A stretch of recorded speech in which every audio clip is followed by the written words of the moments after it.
Capítulo 1. Pecado. El pecado es infracción de la ley.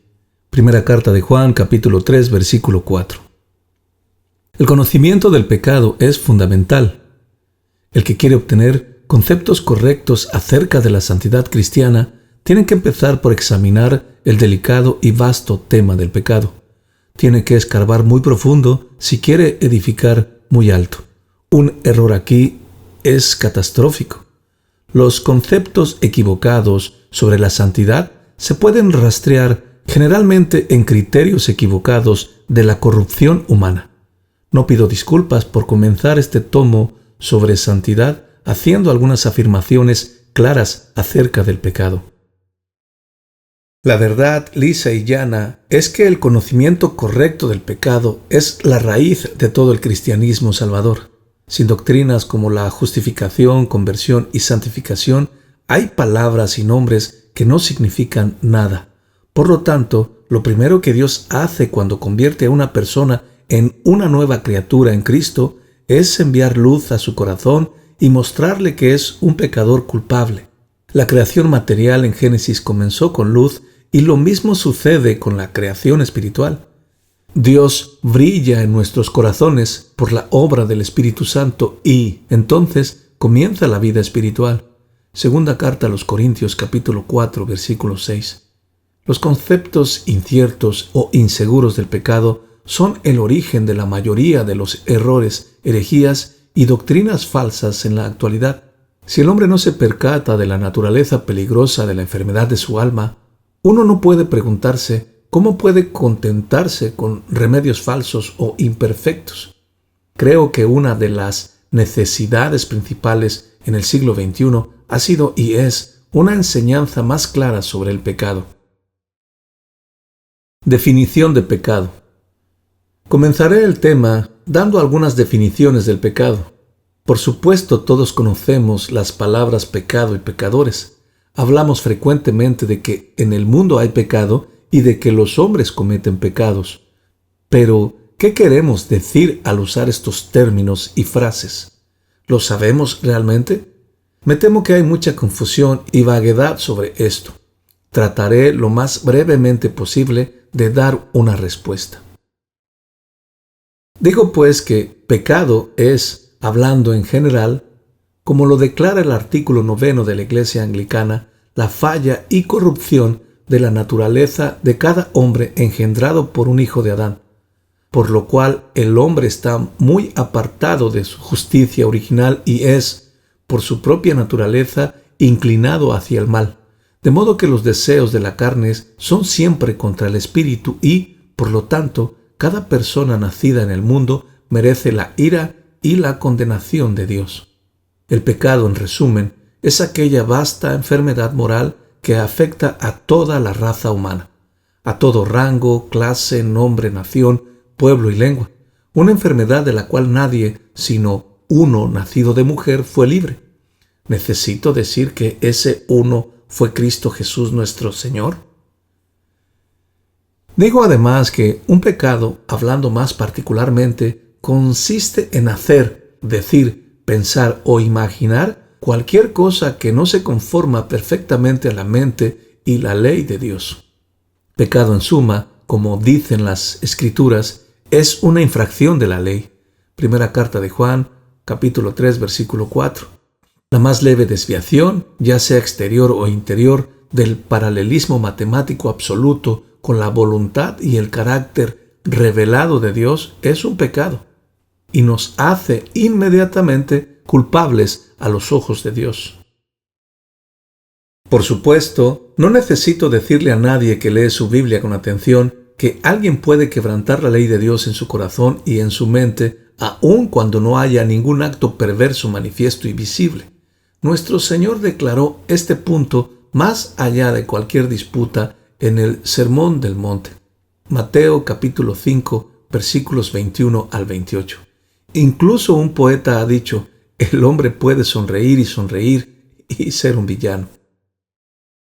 Además, no necesito decirle al estudiante cuidadoso del Nuevo Testamento que hay pecados de omisión al igual que de comisión, y que pecamos, como bien nos recuerda nuestro libro de oraciones, dejando de hacer las cosas que debemos hacer, al igual que hacer las cosas que no debemos hacer. Las palabras solemnes del Maestro en el Evangelio de Mateo también presentan claramente este punto irrefutable.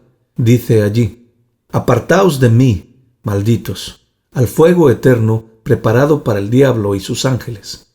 Porque tuve hambre y no me diste de comer, tuve sed y no me diste de beber».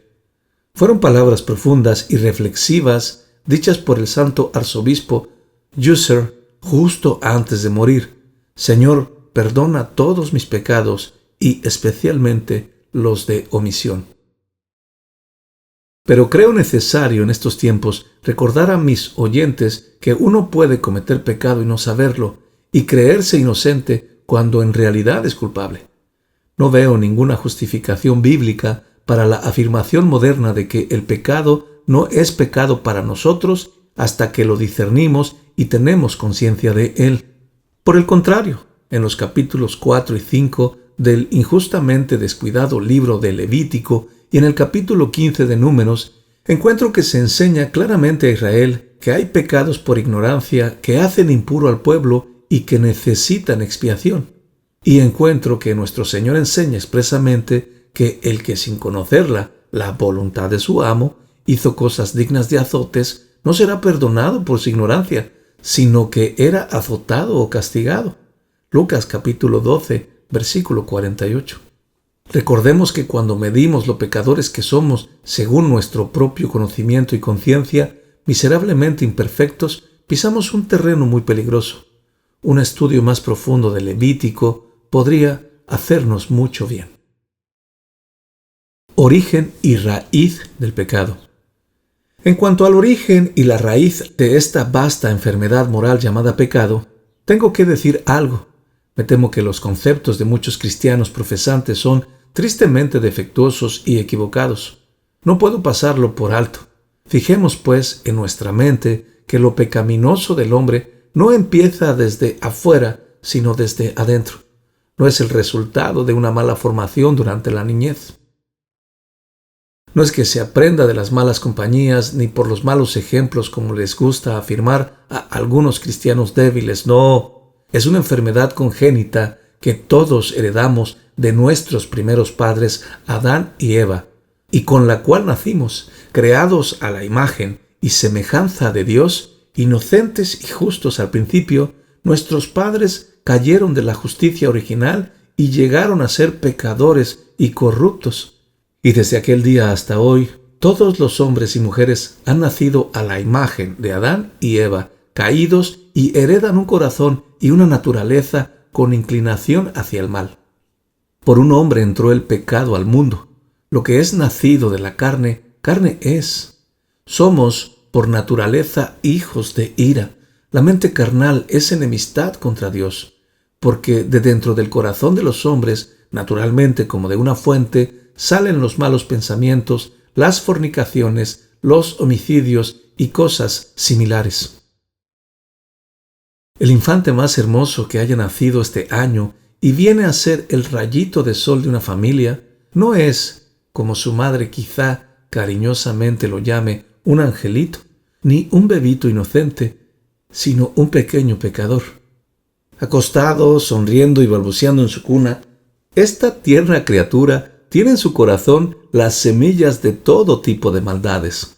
Basta con observarlo cuidadosamente mientras crece en estatura y su mente se desarrolla para detectar una incesante tendencia hacia lo egoísta y lo malo, y un alejamiento de aquello que sea bueno. Verá en él los brotes y gérmenes del engaño, del mal carácter, egoísmo, egocentrismo, obstinación, codicia, envidia, celo, pasión, los cuales, si se les deja expresar, crecerán con lamentable rapidez. ¿Quién enseñó al niño estas cosas? ¿Dónde las aprendió? Solo la Biblia puede contestar estas preguntas. De todas las cosas necias que los padres suelen decir acerca de sus hijos, no hay otra peor que el dicho común: en el fondo, mi hijo tiene un buen corazón. No es lo que debiera ser, pero es que ha caído en malas manos. Las escuelas públicas son lugares malos. Los tutores descuidan a los niños. No obstante, en el fondo, él tiene un buen corazón. Desgraciadamente, la verdad es exactamente lo contrario. La primera causa de todo pecado radica en la corrupción natural del corazón del niño, no en la escuela. Amplitud del pecado. En cuanto a la amplitud de esta vasta enfermedad moral del hombre llamada pecado, tengamos cuidado de no equivocarnos. La única base segura es la que nos dan las Escrituras. Todo designio de los pensamientos del corazón es malo por naturaleza y lo es continuamente.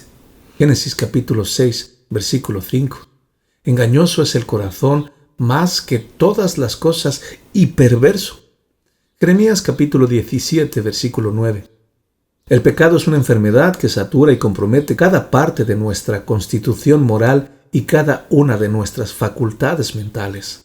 La comprensión, los afectos, los poderes para razonar, la voluntad, están todos infectados en menor o mayor grado.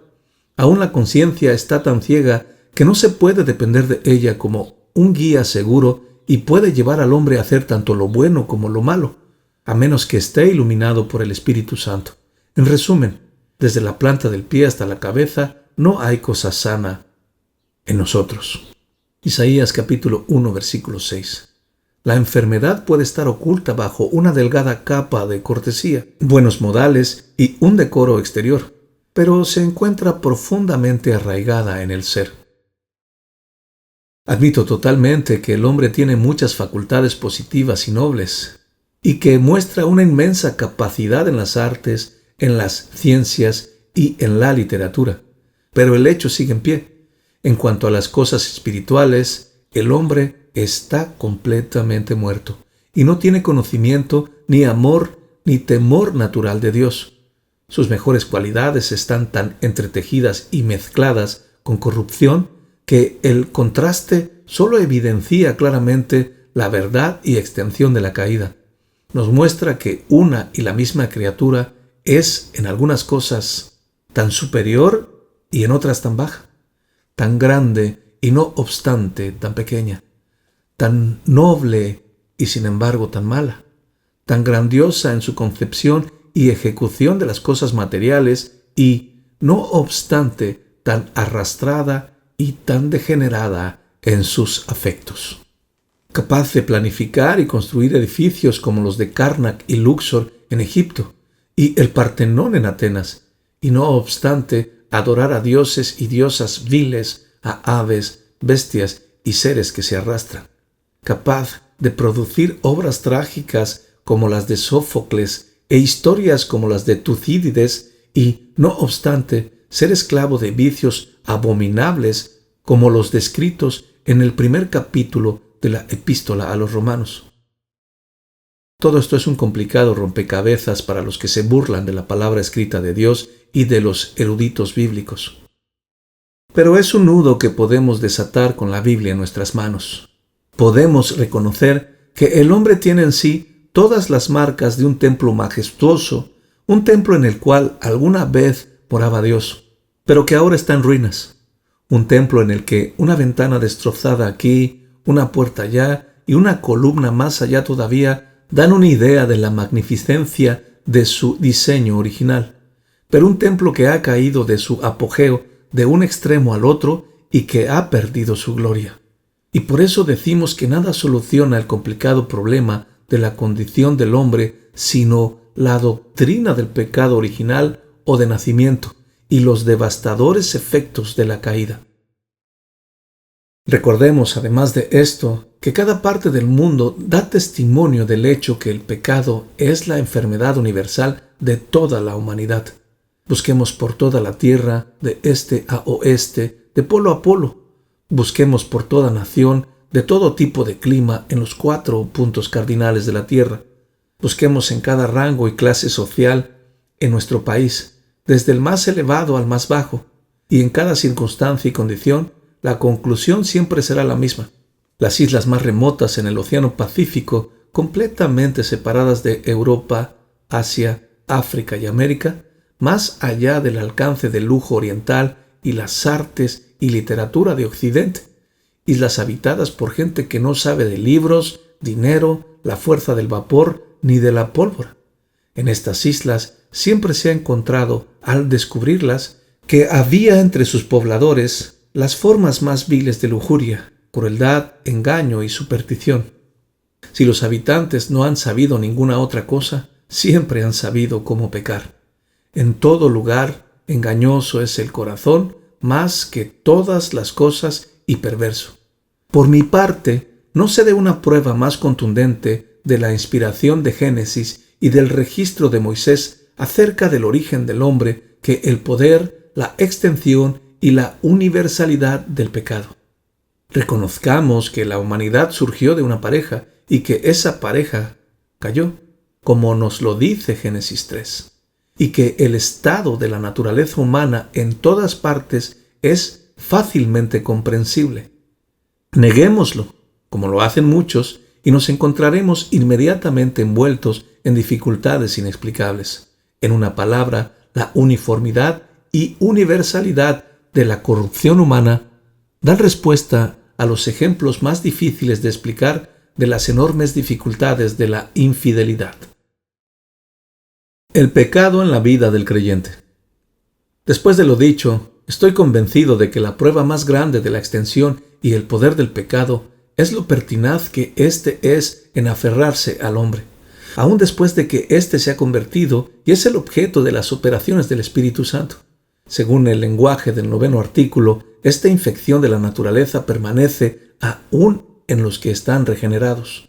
Tan profundas son las raíces de la corrupción humana que aún después de que nacemos de nuevo, hemos sido renovados, limpiados, santificados, justificados y hechos miembros vivos de Cristo. Estas raíces siguen vivas en el fondo de nuestros corazones y, como la lepra en las paredes de la casa, nunca nos libramos de ellas hasta que la casa terrenal de este tabernáculo se haya disuelto.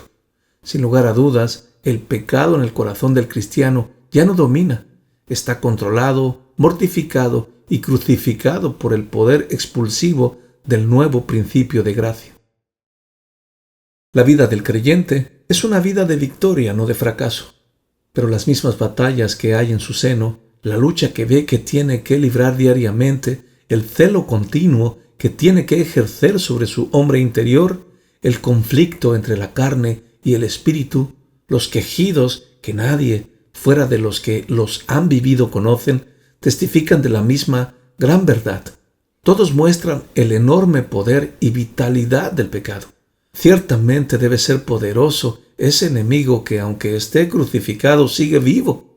Feliz es aquel creyente que lo comprende y, mientras se regocija en Cristo Jesús, no confía para nada en la carne y por lo tanto dice: gracias a Dios que nos da la victoria.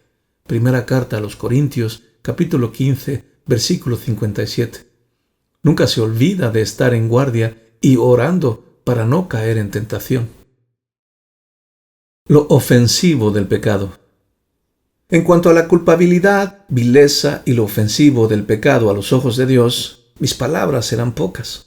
Digo pocas con conocimiento de causa. No creo, según la naturaleza de las cosas, que el hombre mortal pueda percibir lo tremendamente ofensivo del pecado a los ojos de aquel que es santo y perfecto, con quien tenemos que tratar. Por otro lado, Dios, como ese ser eterno que notó necedad en sus ángeles y en cuya presencia los mismos cielos no son limpios, Él es el que lee los pensamientos y los motivos, al igual que las acciones, y requiere verdad en nuestro interior. Por otro lado, nosotros, pobres criaturas ciegas, hoy aquí y mañana no, nacidos en pecado, rodeados de pecados, viviendo en un ambiente constante de debilidad, enfermedad e imperfección, no podemos dar forma más que a los conceptos más inadecuados de lo aberrante que es el mal. No tenemos ni línea ni unidad de medida con los cuales conocer sus dimensiones.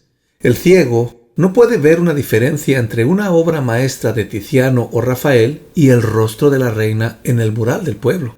El sordo no puede distinguir entre el sonido de un silbato y el del órgano de una catedral. Aquellos animales cuyo olor nos resulta tan ofensivo no tienen idea de que son perjudiciales y no se afectan entre sí. Y yo creo que el hombre caído, no puede tener una idea cabal de lo vil que es el pecado a los ojos de aquel Dios cuya obra es absolutamente perfecta. Perfecta aun si la vemos a través de un telescopio o un microscopio. Perfecta en la formación de un gran planeta como Júpiter con sus satélites sincronizados al segundo, mientras gira alrededor del Sol, y en la formación del insecto más pequeño que camina a nuestros pies. Pero de cualquier manera, implantemos firmemente en nuestras mentes que el pecado es esta cosa abominable que yo aborrezco. Refiriéndose a Dios, dice: muy limpio eres de ojos para ver el mal, ni puedes ver el agravio. Que la transgresión más leve de la ley de Dios nos hace culpables de todos. Que el alma que pecare, esa morirá. Que la paga del pecado es muerte. Que Dios juzgará los secretos de los hombres. Que el gusano de ellos no muere y el fuego nunca se apaga. Que los malos serán trasladados al Seol e irán éstos al castigo eterno. Que no entrará en ella la ciudad celestial ninguna cosa inmunda. Por cierto, estas son tremendas palabras cuando consideramos que están escritas en el libro de un Dios quien es toda misericordia.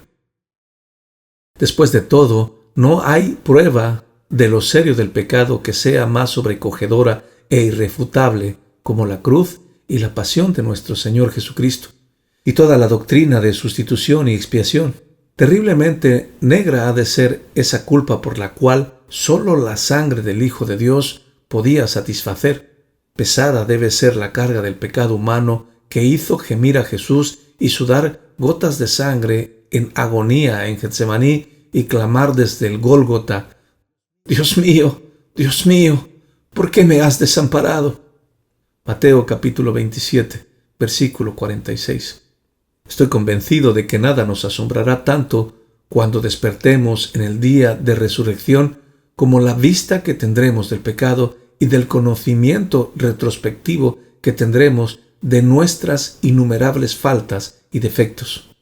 Nunca hasta la hora, cuando Cristo venga por segunda vez, comprenderemos totalmente lo pecaminoso del pecado. Bien podría decir George Whitefield: el himno en el cielo será lo que Dios ha hecho. Lo engañoso del pecado. Queda un punto por considerar sobre el tema del pecado que no puede pasar por alto.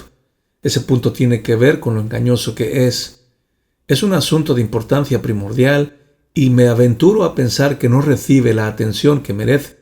Podemos ver este engaño en lo increíblemente propenso que es el hombre a considerar al pecado menos pecaminoso y peligroso de lo que es a los ojos de Dios y su pronta disposición de restarle importancia, excusarse por él y minimizar su culpa. No es más que uno pequeño. Dios es misericordioso. Dios no va al extremo de tomar nota de lo que uno hace mal. Nuestra intención es buena. Uno no puede ser tan quisquilloso. ¿Dónde hace tanto daño? No hacemos más que lo mismo que hacen los demás. ¿A quién no le resulta familiar este tipo de lenguaje? Podemos verlo en la larga lista de palabras y frases lindas que han acuñado los hombres a fin de describir cosas que Dios llama lisa y llanamente perversas y una ruina para el alma.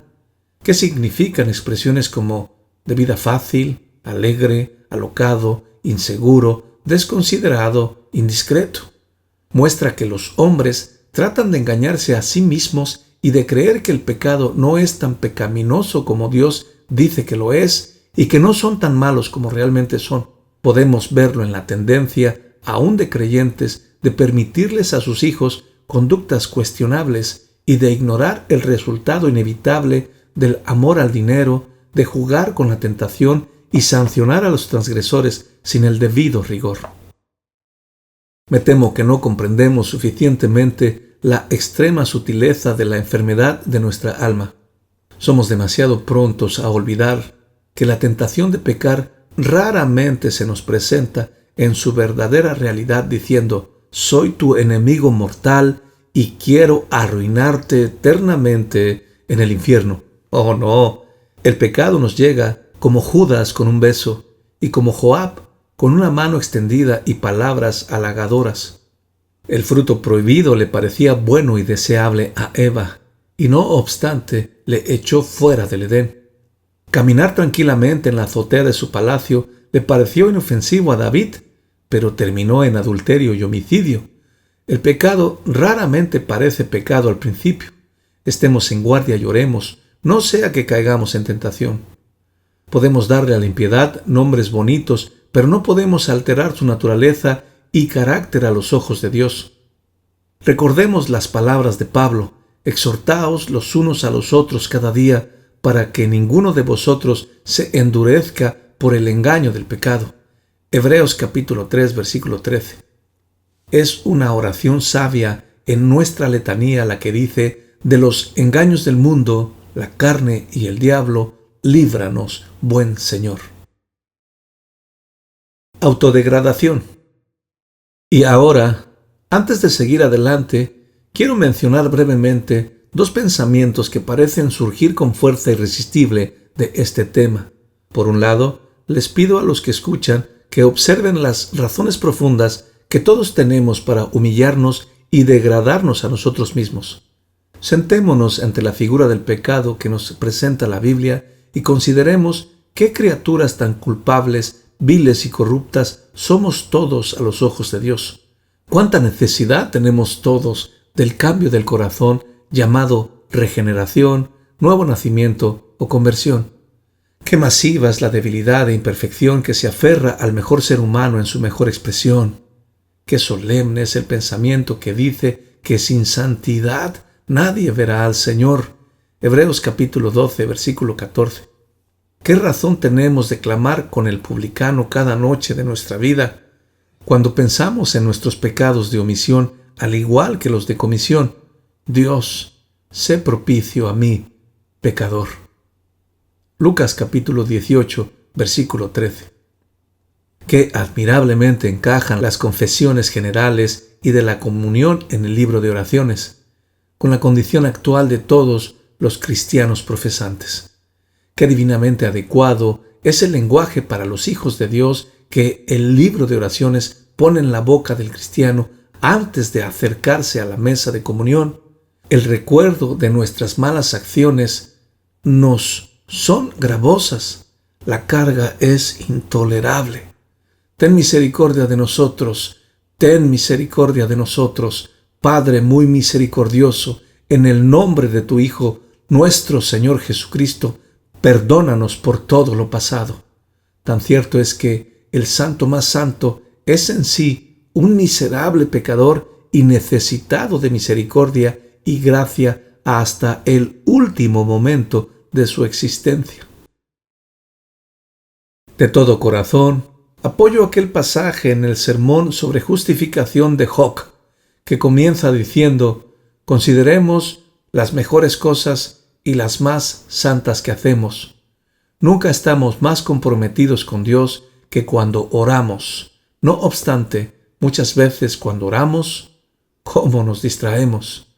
Qué poca reverencia demostramos hacia la majestad de Dios con quien hablamos. Qué poco remordimiento sentimos por nuestras propias maldades.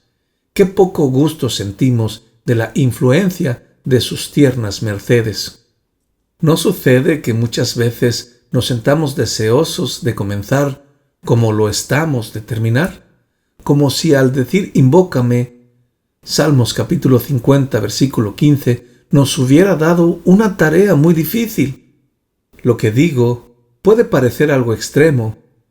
Por lo tanto, que cada uno juzgue como le indique su propio corazón y no de ninguna otra manera.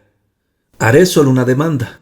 Si Dios cediere ante nosotros, no como a Abraham, si hubiera podido encontrar 50, 40, 30, 20 o aún 10 buenas personas en la ciudad, por ellas esa ciudad no sería destruida y, en cambio, nos hicieran una oferta así de grande. Busquen en todas las generaciones de hombres desde la caída de nuestro padre Adán. Encuentren un hombre que haya surgido de él, que haya sido puro sin mancha alguna y, por la acción de este único hombre, ningún ser humano ni ángel sufriría los tormentos preparados para ambos. ¿Les parece que este rescate para librar a los hombres y ángeles podría encontrarse entre los hijos de los hombres, cuyas mejores cosas tienen algo en ellas que hay que perdonar? Ese testimonio es verdadero. Por mi parte, estoy convencido de que cuanta más luz tenemos, más vemos lo pecaminoso que somos, y cuanto más nos acercamos al cielo, más estamos revestidos de humildad. En cada área de la Iglesia encontramos que es cierto, si estudiamos biografías, que los santos más eminentes, hombres como Bradford, Rutherford y McChin, veremos que invariablemente han sido los hombres más humildes. Seamos agradecidos por la gracia. Por otro lado, pido a los que escuchan que observen cuán profundamente agradecidos debemos estar por el glorioso Evangelio de la gracia de Dios. Existe un remedio revelado para la necesidad del hombre, un remedio tan ancho, amplio y profundo como la enfermedad que padece. No hemos de temer mirar al pecado y estudiar su naturaleza, origen, poder, extensión y vileza. Si miramos al mismo tiempo el remedio todopoderoso que nos ha sido provisto en la salvación que hay en Jesucristo. Aunque ha abundado el pecado, la gracia ha abundado mucho más. Sí, en el pacto eterno de redención y en el mediador de ese pacto, Jesucristo el justo y perfecto hombre en una sola persona. En la obra que hizo al morir por nuestros pecados y resucitar para nuestra justificación, y en los oficios que cumple como nuestro sacerdote, sustituto, médico, pastor y abogado. En la sangre preciosa que derramó, la cual puede limpiar todo pecado, en la justicia eterna que trajo, en la intercesión perpetua que hace por nosotros como nuestro representante a la diestra de Dios, en su poder de salvar para siempre al peor de los pecadores, su disposición de recibir y perdonar a los más viles, su prontitud por cargar a los más débiles, en la gracia del Espíritu Santo que planta en los corazones de su pueblo, renovando, santificando y haciendo que las cosas viejas pasen y todas sean hechas nuevas. En todo esto ¡oh, qué bosquejo tan breve es! En todo esto, digo, hay un remedio pleno, perfecto y completo para la enfermedad aborrecible del pecado. Terrible como es indudablemente el concepto correcto del pecado, nadie debe desmayar ni desesperarse siempre y cuando tenga al mismo tiempo un concepto correcto de Jesucristo. Con razón, ese anciano Fabel finalizaba muchos de los capítulos de su admirable libro Fuente de la Vida con las emocionantes palabras: «Bendito Dios por Jesucristo». Aplicación práctica. Al llevar este tema poderoso a una conclusión, siento que apenas he tocado la superficie. Es un asunto que no puede ser tratado a fondo en un audio como este. El que quiera verlo tratado completa y exhaustivamente tiene que recurrir a eruditos de teología experimentados, como Owen, Burgess, Menton, Charnock y otros gigantes de la escuela puritana. Sobre temas como este, no hay escritores que puedan compararse con los puritanos. Solo me resta destacar algunos asuntos prácticos que toda la doctrina sobre el pecado deben ser tratados en la actualidad. Quiero decir en primer lugar que un concepto bíblico del pecado es uno de los mejores antídotos contra el tipo de teología vaga, imprecisa, nada clara, borrosa, indefinida, que es tan dolorosamente común en la actualidad. Es en vano cerrar los ojos al hecho de que hay una gran cantidad de supuestos cristianos hoy en día que no puede declararse positivamente errado, pero que a pesar de todo no es completo de peso ni totalmente acertado. Es un cristianismo en el cual no se puede negar que haya algo de Cristo, algo de gracia, algo de la fe, algo del arrepentimiento y algo de santidad, pero no es lo verdadero, tal como aparece en la Biblia. Las cosas están fuera de lugar y son desproporcionadas. Como hubiese dicho el anciano Latimer, es una especie de mezcla de esto y aquello, y no hace nada de bien, no ejerce influencia sobre la conducta cotidiana, ni consuelo en la vida, ni paz en la muerte. Los que siguen estas aparentes verdades despiertan a menudo demasiado tarde para encontrarse con que no tienen ningún fundamento. Ahora bien, creo que la mejor manera de curar este tipo defectuoso de religión es darle más prominencia a la antigua verdad bíblica acerca de lo pecaminoso del pecado. La gente nunca se propondrá decididamente ir en dirección al cielo y a vivir como peregrinos hasta que sientan que realmente corren el peligro de ir al infierno.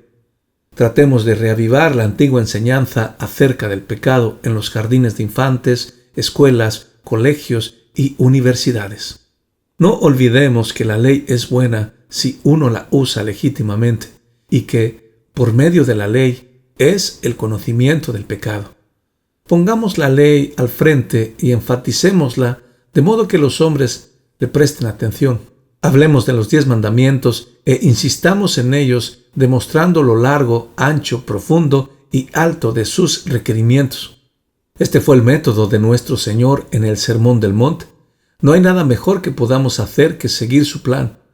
Podemos depender de Él. Los hombres nunca acudirán a Jesús, ni se quedarán con Jesús, ni vivirán para Jesús, a menos que realmente sepan por qué deben acudir a Él y cuál es la necesidad que tienen. Aquellos que el Espíritu atrae a Jesús son los que el Espíritu ha convencido de pecado. Sin una convicción total de pecado, el hombre puede acudir a Jesús y seguirle por un tiempo, pero pronto se apartará y volverá al mundo.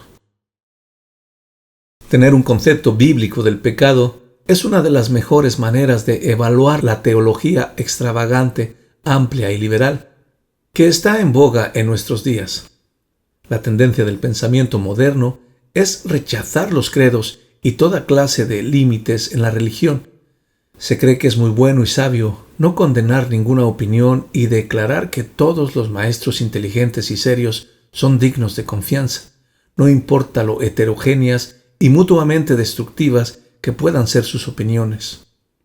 Todo en verdad es cierto, nada es falso. Todos tienen razón y nadie está equivocado. Es muy probable que todos sean salvos y nadie se perderá.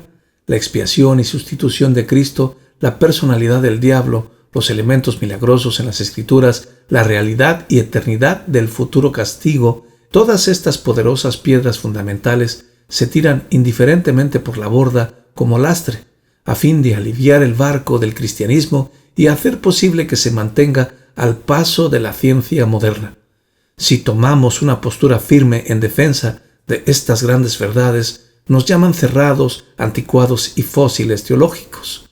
Citamos un texto y nos dicen que no toda verdad está confinada a las páginas de un antiguo libro judío y que una búsqueda libre ha descubierto muchas cosas desde que el libro se terminó de escribir. Un concepto correcto es el mejor antídoto contra todo este tipo de cristianismo sensual, ceremonial y formal, que nos ha arrastrado como una inundación durante los últimos 25 años, llevándose a muchos a su paso.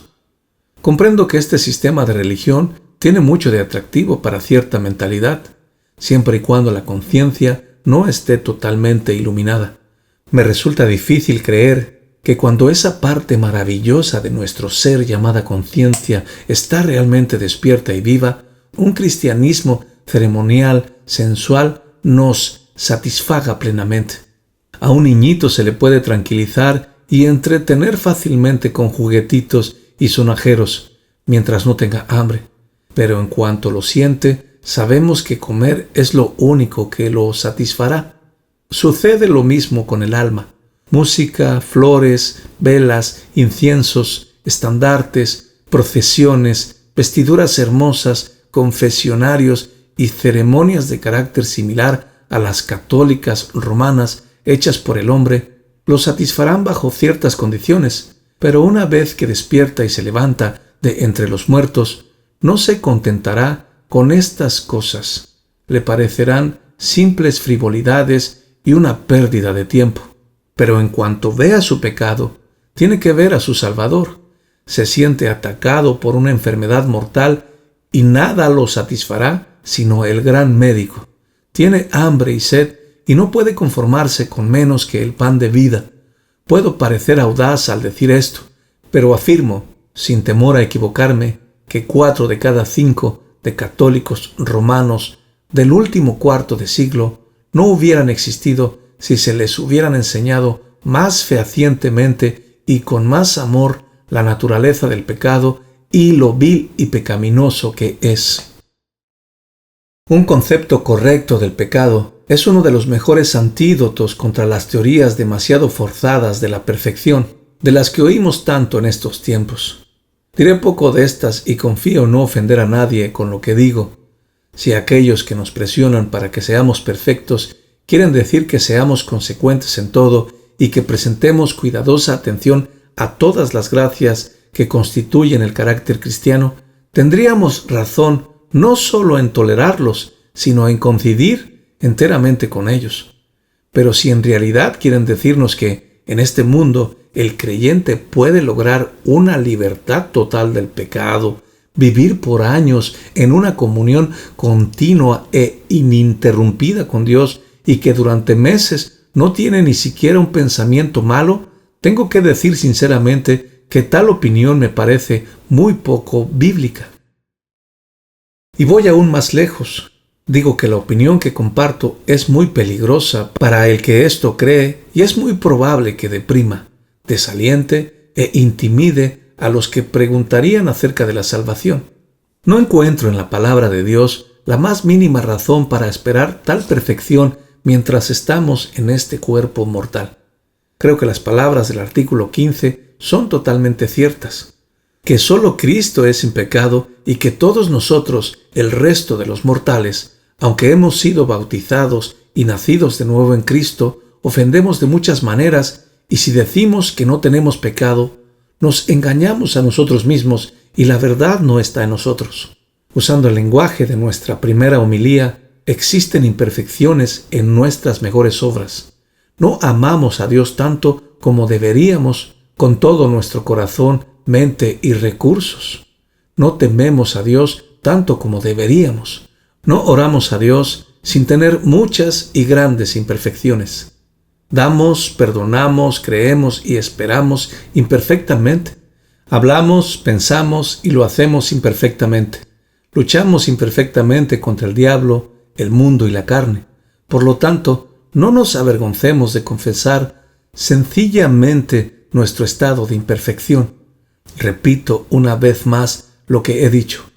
La mejor vacuna contra la falsa ilusión efímera sobre la perfección que empaña a algunas mentes es una comprensión distintiva, plena y clara de la naturaleza, lo pecaminoso y engañoso del pecado. En último lugar, un concepto bíblico del pecado es un admirable antídoto contra los conceptos pobres de la santidad personal, que lamentablemente prevalece en estos últimos días en la Iglesia. Este es un tema muy doloroso y delicado.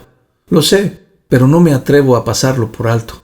Desde hace mucho tiempo tengo la triste convicción de que las normas del diario vivir entre los cristianos de gran parte de nuestros países han ido relajándose paulatinamente. Me temo que la caridad, amabilidad, alegría, generosidad, humildad, gentileza, bondad, autonegación, celo por hacer el bien y la separación del mundo a imitación de Cristo son valores mucho menos apreciados de lo que deberían ser y que fueron importantes en la época de nuestros mayores. No puedo pretender entrar de lleno en las causas de este estado de cosas y solo puedo sugerir algunas conjeturas para ser consideradas. Puede ser que cierta profesión de religión esté tan de moda y sea comparativamente fácil en la actualidad que las corrientes que antes eran angostas y profundas sean ahora anchas y superficiales, que lo que hemos logrado exteriormente hemos perdido en calidad. Puede ser que el gran incremento de riquezas en los últimos 25 años ha introducido insensiblemente una plaga de mundanalidad, de autosatisfacción y del amor por lo placentero de una vida social basada en lo material. Lo que antes se llamaban lujos, ahora son comodidades y necesidades. Y el negarse uno mismo y soportar una vida dura son cosas desconocidas. Puede ser que las muchas controversias que caracterizan a esta época han secado sensiblemente nuestra vida espiritual. Con demasiada frecuencia nos hemos contentado con un celo por la ortodoxia y, por ende, hemos descuidado las serias realidades de una consagración cotidiana práctica. Sean cuales fueren las causas, tengo que declarar mi propia creencia de que el resultado es el mismo. Han habido en los últimos años normas más bajas de santidad personal entre creyentes que lo que había en la época de nuestros mayores. Todo esto trae como resultado que el espíritu se contrista.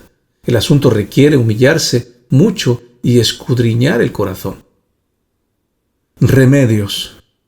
Me atrevo a dar una opinión acerca del mejor remedio que he mencionado para la situación.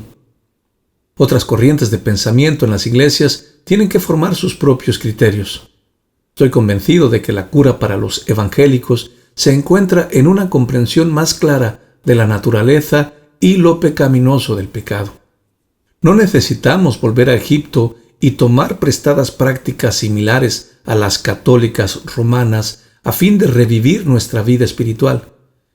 No necesitamos restaurar el confesionario, ni volver al monacato, ni al ascetismo. De ninguna manera. Tenemos sencillamente que arrepentirnos y hacer nuestras primeras obras. Tenemos que volvernos a los principios originales de la fe. Tenemos que volver a las sendas antiguas. Tenemos que sentarnos humildemente ante la presencia de Dios, encarar de frente todo el asunto, examinar claramente lo que el Señor Jesús llama pecado y lo que el Señor llama hacer su voluntad.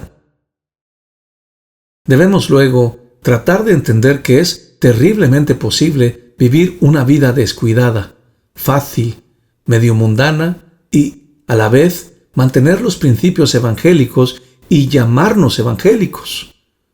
Una vez que comprendemos que el pecado es mucho más vil y que está mucho más cerca de nosotros y que se nos pega más de lo que suponemos, seremos conducidos, confío y creo, a acercarnos más a Cristo. Una vez que lo estemos, beberemos profundamente de su plenitud y aprenderemos más fehacientemente a vivir la vida de fe en Él, como lo hizo Pablo. En cuanto hayamos sido enseñados a vivir la vida de fe en Jesús y permanecer en Él, daremos más fruto.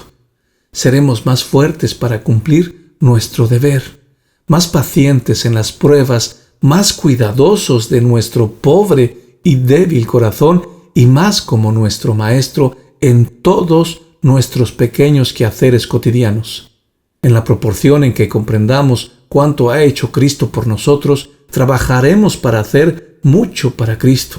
Más somos perdonados, más amaremos. En suma, como dice el apóstol, mirando a cara descubierta como en un espejo la gloria del Señor, somos transformados en la misma imagen como por el Espíritu del Señor.